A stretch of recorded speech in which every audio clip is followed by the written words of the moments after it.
आज आमर नियाली रे राष्ट्रीय स्वयंसेवक संघ तरफ जिला सम्मेलन चली समय प्रातकालीन वर्ग बैठक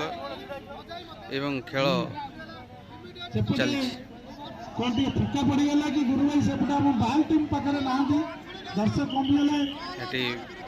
कटक जिलार विभिन्न प्रांतर स्वयंसेवक मैंने आसी यही खेल प्रदर्शन करुँच भितर राष्ट्रीयता भावना देशपाई किसी कर भावना प्रबल मात्रा जागृत देशर कल्याण चिंताधारा से मन भितर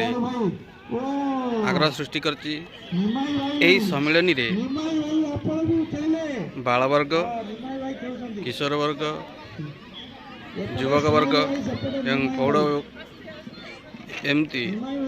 विभिन्न वर्गर लोक माने सामिल होती